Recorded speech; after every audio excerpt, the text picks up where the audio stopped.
Hey everyone, welcome to the Brain Body Reset Podcast. I'm your host, Spencer Zimmerman. Beyond the diagnosis and symptoms, there's a path to feeling better. Dive into the world of brain-body connection and learn how to optimize your health.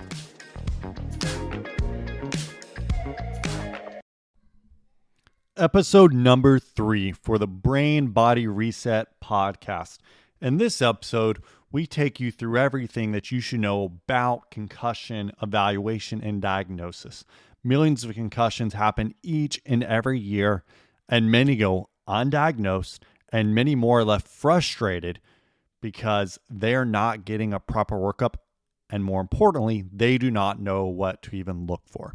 So we hope you enjoy this episode, and then like usual, if you'd like to see the visual effects and some of the research papers and the other videos that we share, please make sure to catch this on YouTube.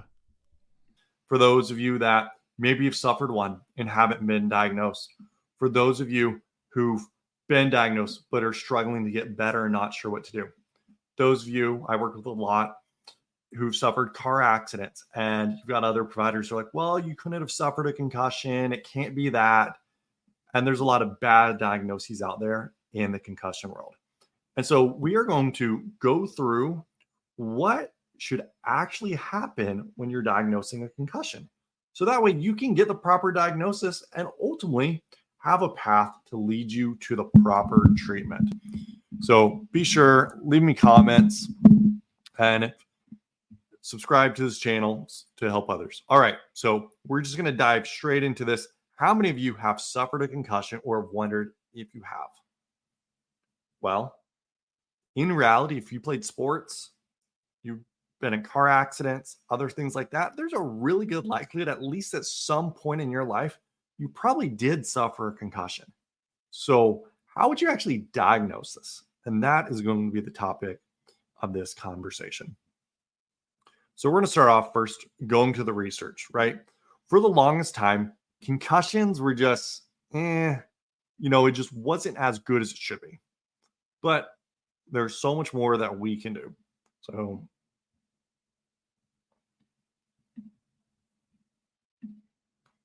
I'm going to share my screen with you, and we're going to go through the research. And what does it actually say, and why is this important? All right, here we go. So this is the American Congress of Rehabilitative Medicine diagnostic criteria for mild traumatic brain injury. So there's often a lot of people who should be diagnosed with concussions who aren't. There's also those who get diagnosed when they shouldn't be. And this creates frustrations on both sides because concussions are a really big issue. But if we can't get the diagnosis right, then they keep being minimized. And unfortunately, many people continue to struggle for months and years following the injury. And having a bad diagnosis one way or the other hurts everyone involved. So, all right. So basically what there was this whole task force put together, and they put together the recommendations of what should be done for diagnosing a concussion. Please, if you have questions, let me know, comment. So the very first thing, all right, we're going to pull this up. So this is a map as to whether or not someone suffers a concussion. So the very first thing, we're going to dissect this, okay? And if you've got questions like, well, could that have caused a concussion? Feel free to ask it, right? We're not here to judge. We're here to help. And that's it. So the very first criteria of a concussion is the mechanism of injury plausible, right? Could what have happened cause a concussion? Yes or no? And we are going to break this down as to what it means. So once again, right? If it does not meet criteria for diagnosing it, then maybe it's something else. But next is clinical signs, one or more. Clinical signs are big. I read a report today from a psychologist who said someone couldn't have suffered a concussion because they had none of these clinical signs. But as we learn here, you don't actually have to have clinical signs to get diagnosed with a concussion. That is not required. But what do you need to have? You need to have acute symptoms, 2 or more, which we will review what those symptoms are. Also, you should have the right clinical examination or laboratory findings. Now, at this point in time, it really is about the clinical examination. We don't have the laboratory findings that we really need. And then lastly, if you do have neuroimaging abnormalities, then that automatically tips you into the concussion world as well. Okay. Or you're actually beyond that usually if you've got something on there. And we'll talk about some of the imaging as well, where we're at, what don't we know. Because if there's something I've learned in the concussion world, there's all sorts of things that people do. Sometimes it makes sense. Other times they're just doing it out of desperation because they want to feel better. And I don't want you to be taken advantage of. I want you to know what you should be looking for when you're getting help. Did you get a valid diagnosis? Should you maybe have been diagnosed with something else? So you can actually advocate for yourself and get the proper care. All right, so the very first thing is the mechanism of injury. Could you have suffered a concussion? All right, here we go. So when we look at criteria number 1, so, right, it breaks it all down for you. Mild traumatic brain injury is diagnosed when one or more of the criteria are met, right? One or more clinical signs, at least 2 acute symptoms, neuroimaging evidence, right? And then there cannot be a better explanation, right? So if it's like, well, my balance is off, but yet you were drunk, then we can't say that caused it. You know, we've got to make sure we can truly separate it. All right. And then it's super important that we look here. Concussion, the diagnostic label concussion may be used interchangeably with mild TBI when neuroimaging is normal and not clinically indicated. Cool. All right, everyone following along? So, very first, could you have suffered a concussion? Mechanism of injury. This is critically important. I'm going to blow this up a little bit the best I can to make sure everyone can see this as good as possible. Traumatic brain injury. Now, once again, traumatic brain injury is a concussion, okay? They use them interchangeably because traumatic brain injury, basically there's a physical force to the body or to the brain that ultimately causes it. So when we read this definition, traumatic brain injury results from transfer of mechanical energy to the brain from external forces resulting from the head being struck with an object. Now, that's what most people think of when they think of a concussion or a brain injury, right? The head being hit. 2, the head striking a hard object or surface, kind of the same thing. 3, brain undergoing an acceleration, deceleration movement without direct contact between the head and an object or surface. So what that means is a whiplash mechanism is enough to cause a concussion, right? So if you go forward and back, you don't have to hit your head on the back headrest. You don't have to smash the steering wheel. You don't have to hit anything. That would be a plausible mechanism of injury. 4, or forces generated from a blast or explosion. Okay, so we saw this a lot with military veterans in Iraq, Afghanistan from IEDs and other things like that. So once again, super important. This has to be met. And unfortunately, there's a lot of myths out there where I've seen it and it frustrates me because it leads to people not getting the care they need.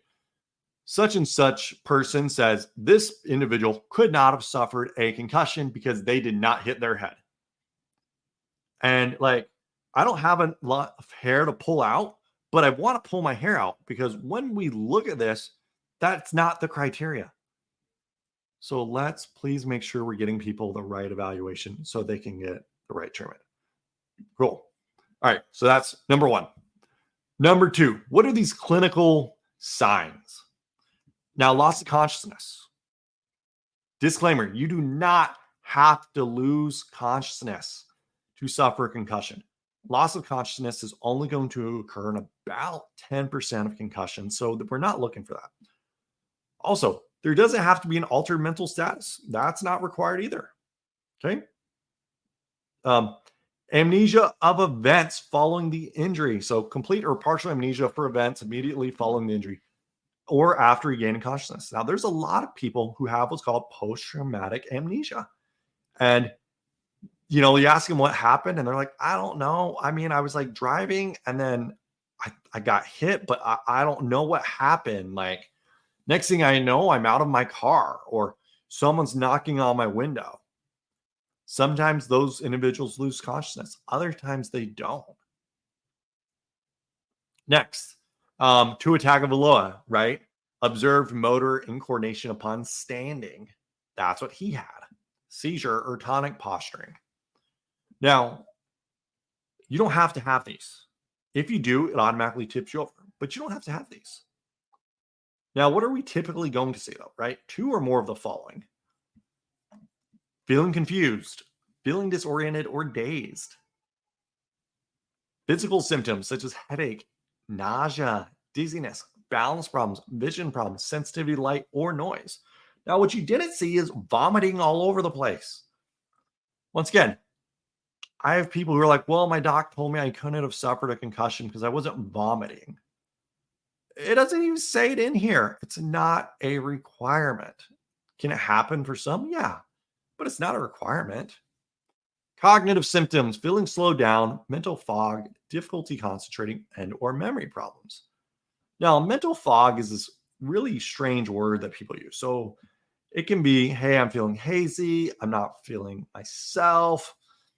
I'm not processing as fast as I should. I've got problems finding words and other things like that. And then lastly is emotional changes. So irritability, depression, anxiety. And this is one that really frustrates me because it's known that concussions impact mental health. But yet in the medical legal world, someone will have this walking into it and they'll be like, oh, well, it's just all from their depression or their anxiety. It has nothing to do with the concussion. But yet concussions are known to impact it. You can have both. You can have pre-existing mental health issues and a concussion, right? You can have no pre-existing mental health issues and still suffer a concussion and get it. Cool, right? Now, last thing I want to say on this is the symptoms may be from one or more categories, but even if you just have 2 symptoms from one category, that's all you need. That is all you need, okay? So,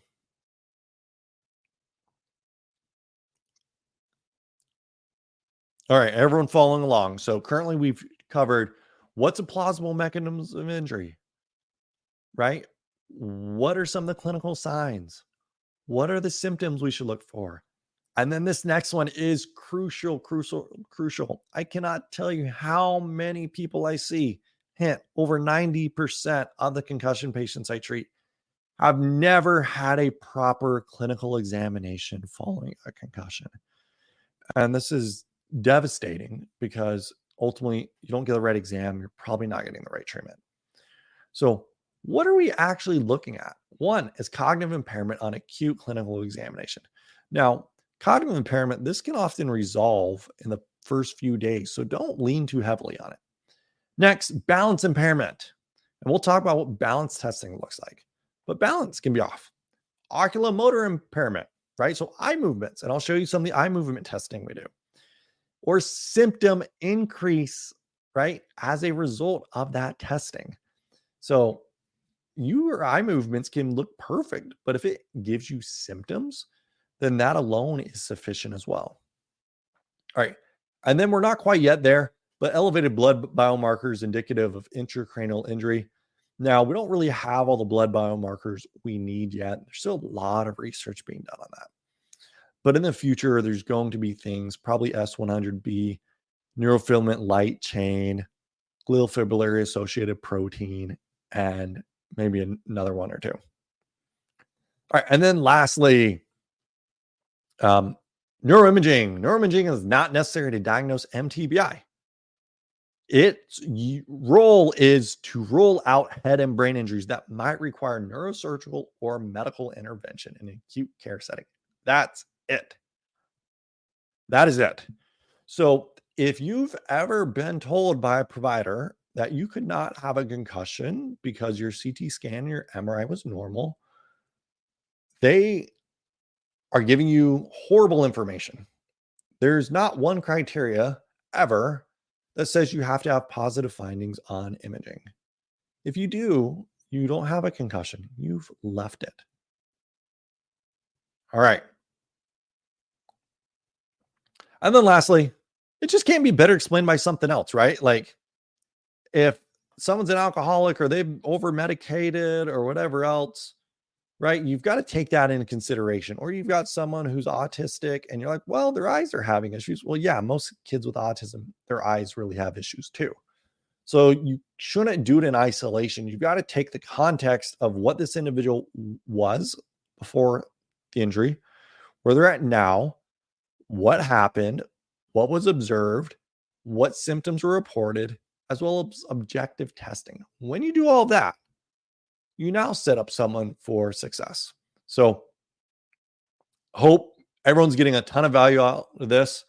And I know we spent a good bit of time reviewing this, but it is super important to make sure that the proper diagnosis is reached in an appropriate way, because for most, it's really not. I've seen people diagnosed with concussions and I go through and I'm just like, why? Right. And then I've had people who were told they didn't have a concussion. And it was once again like, but why? Right. We've got the criteria. Let's use it. All right. So we're going to keep going.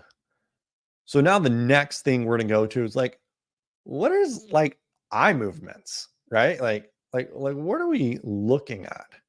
So one of the tests we do is called video oculography. Now, in my opinion, this is a testing that should be done on everyone, period. So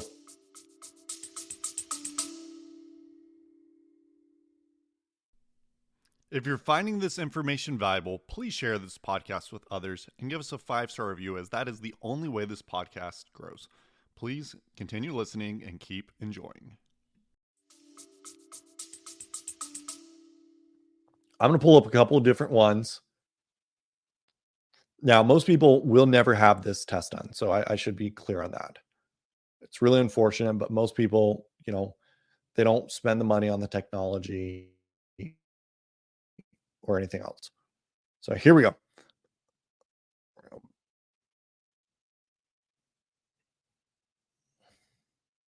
All right, so we've got someone's eyes, and they're going to start tracking a target left and right that's moving nice and smooth.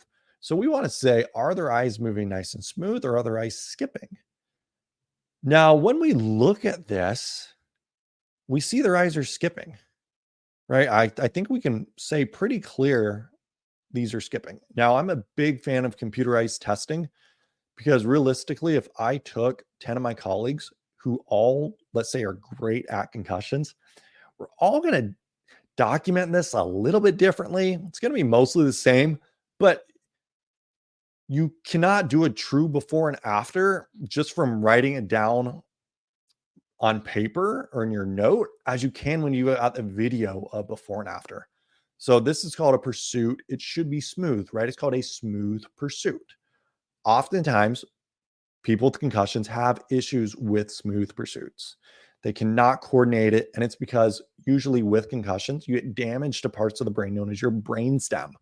Your brainstem is home to integration for your horizontal, vertical eye movements, whether it's keeping your eyes still, tracking left and right, up and down, or shifting your attention from side to side. Hey, Joe, thanks. Just out to share the word and help people get their health back. All right. So here we go. Next, let's look at vertical pursuits, right? What happens here? Now, this is super important, like people need to get the proper testing done. Are their eyes nice and smooth? Are they, going up and down smooth? Like, look at this, right? If you should be going up and down nice and smooth, is it in the vertical plane, or do we see horizontal deviations? Often like zigzag or diagonal movements. We're seeing those. Shouldn't be there. Once again, there's a wide variety of symptoms people can have when their visual system is off. Chronic fatigue, neck pain, headaches, fuzzy, blurry vision, word finding, concentration, anxiety, dizziness, and so much more.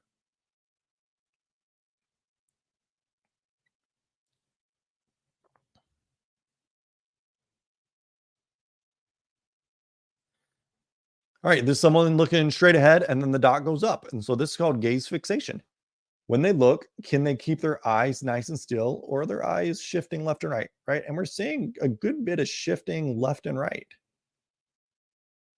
So those are called square wave jerks. Those also shouldn't be there. That's an integration issue. And those are things that we can measure, but then we can also turn around and fix. So eye movement, super important. Please get them done. Yes, I get it, right? Lots of you are having stuff like this done.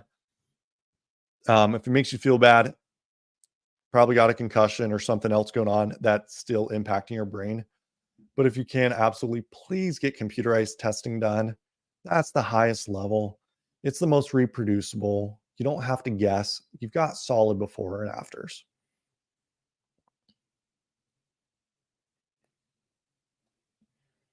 All right, next is balance, right? So what should we actually look at when we do balance testing? So this is going to be the balance system that I use. It's nothing fancy. It gets the job done, though. It works really good.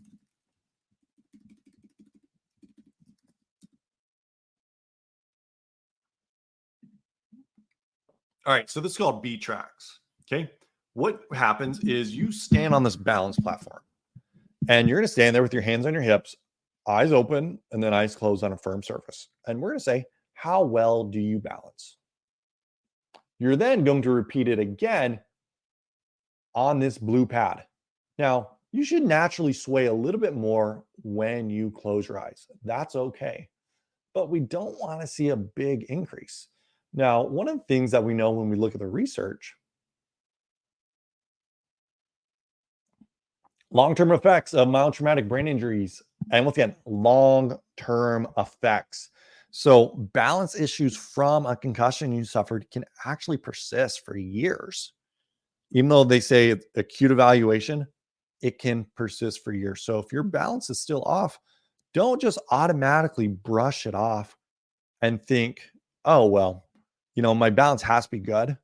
And don't also, people think, well, my balance is fine. I'm not running into the wall, tripping over things, because most of you, you're not.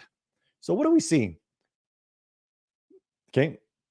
The results reveal that balanced behavior of patients with MTBI deteriorate more abruptly in the absence of visual input when compared to regular people, right? So you close your eyes, your balance is going to be off more. So let's say you sway a little bit, eyes open, eyes closed, you sway 10% more. That'd be normal. Now you close your eyes and you have a concussion, you do a sway a little bit, eyes open, and then eyes closed, you sway a bit more. This is more than you want to see. And these are things that people are shocked all the time. So this is one part of the balance testing that can be done. All right, so we've got a couple questions I will get to. And then, all right, so from Sarah, if I've had a concussion, would it mess with my depth perception? And could it cause me to have another concussion by tripping and falling, for example?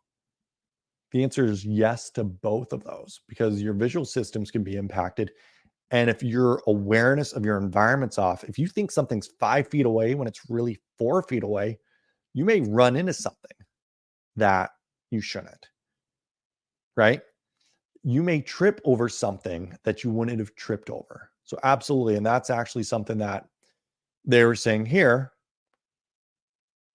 These impairments might increase the likelihood of recurrent injuries and falls when time-constrained reactions are needed in daily activities, sports, practice, or military operations. So issues in your balance can really go and impact all of that. All right. So Joe asked, do you do 3 trials, eyes closed, then 3 trials on the Eric's pad, for those of you that are wondering, it's that blue pad. So that's what it is. So what I do is I do one with eyes open and it runs for 20 seconds. I do one with eyes closed for 20. I do one with eyes open on the blue pad for 20 seconds, and then one with the eyes closed blue pad for 20 seconds again. So each scenario is only performed once for 20 seconds. I don't perform 3 of each. Now, every now and then you'll see someone who's standing there and they're like fidgeting. You're like, okay, you know what? This looks off. But I also tend to spot check people. So I've got an idea if something looks funny in their testing. You can tell when you do it enough. Part of this is really trying to keep the length of testing down, because doing a full concussion evaluation, if you really want to do it all, it does take a lot of time, especially when you're using technology. So that's the part I do. And then there's another part that they have where you put your head in different positions. And there's some research that suggests that, hey, right, if your head's to the right and you close your eyes, it shouldn't be much more or much less than what it is when you look straight ahead. If there is a bit of a change, then that also could maybe be a subtle indicator of whether it's concussion or just overall brain health that's been impacted.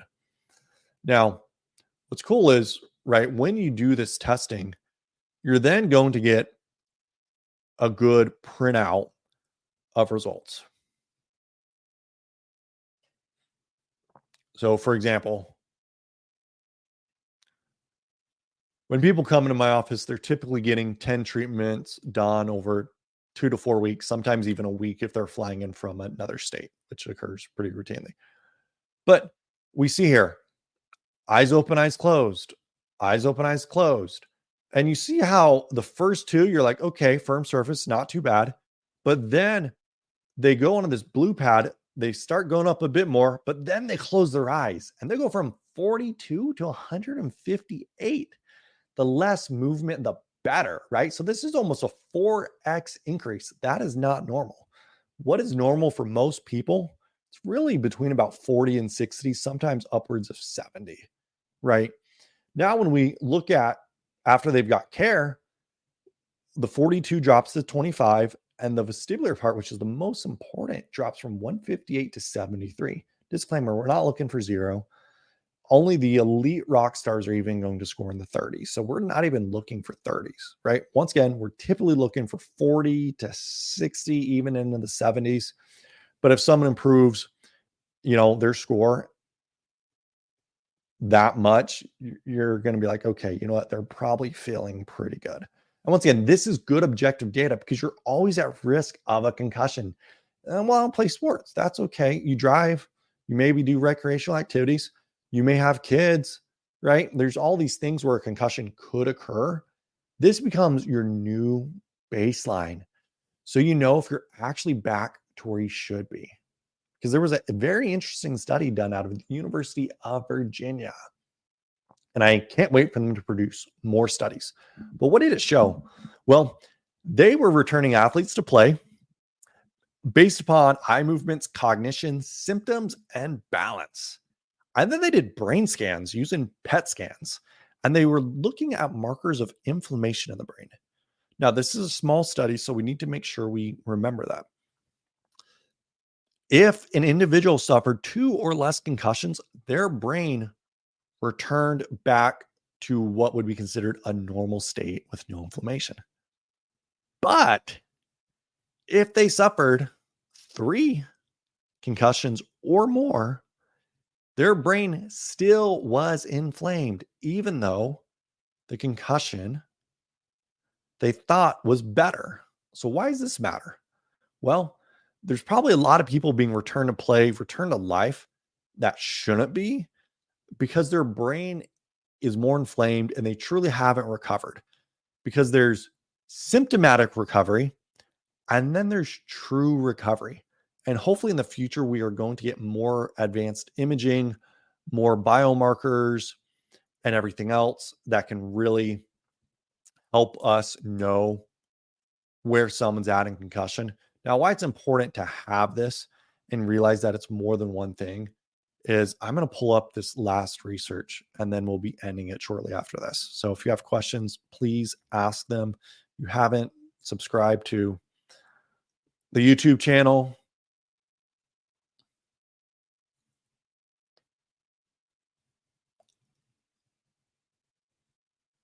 all right, here we go. So this is from an article called The Dynamics of Concussions. So it's basically a map of what happens in the brain following a concussion. From the time you have an impact, there's a cellular changes.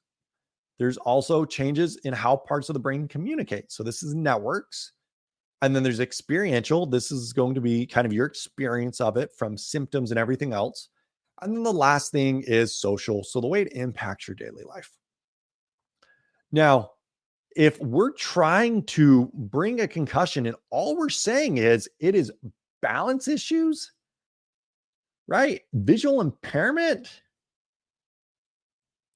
like executive function, we are missing the boat. And this, once again, can't wait for there to be better diagnostics and imaging out there, which we currently don't have. But because when you look at this, from the time you have a concussion, here's the big ones that occur.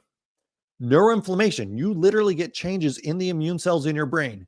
This, in my opinion, would be the most critical marker if you could measure it. It's what has happened with those immune cells in the brain, specifically your microglial cells. That's what they're called, right? If those have returned to a pre-existing state, you know someone has actually recovered. If not, it's like saying, well, do you still have ankle issues from when you rolled your ankle? Well, I mean, it doesn't hurt much, but the ligament's weak. It doesn't have the same stability that it used to have. And now you're at an increased risk of future issues. Same thing. If we can measure and say, wow, your immune cells have returned back to a prior state, that'd be amazing. Next, cellular energy imbalance, which goes hand in hand with the mitochondria. So if we can measure mitochondria and cellular energy imbalance, that would also be critical. And then lastly, the cerebral blood flow perfusion, also critically important. Now, there's some stuff being used on this. There's functional MRIs that are doing it. There's some people using SPECT scans like Dr. Amen. But even then, there's still not enough data on it and a universal consensus that it is still what we're going to consider very experimental. And for most of our patients, though, who do it, it really doesn't change anything as far as what treatment was going to be done. So we want to make sure that as things come out in the future, we have things that not only tell us where someone stands, but they're also actionable and we can use it to monitor progress. Should you be playing? Is our intervention working in the way we want it to? So, if you have found the material valuable, please subscribe to my YouTube channel, Dr. Spencer Zimmerman, and leave us a 5-star review on Apple Podcast or where you normally listen to podcasts from. If you would like to work with me, visit peakbrainandbody.com to learn more. You can find me on YouTube, Instagram, Facebook, or TikTok, all with the handle Dr. Spencer Zimmerman. I'm also on X with the handle Dr. S. Zimmerman 5. This podcast is for general information purposes only and does not constitute the practice of medicine, nursing, or other healthcare professional services, including the giving of medical advice. No doctor-patient relationship is formed. The use of this information and the materials are to be used at the user's own risk. The content on this podcast is not meant to be a substitution for medical advice, diagnosis, or treatment. Users should not disregard or delay in obtaining medical advice for any medical condition that they have and should seek the assistance of their healthcare professionals for any such conditions.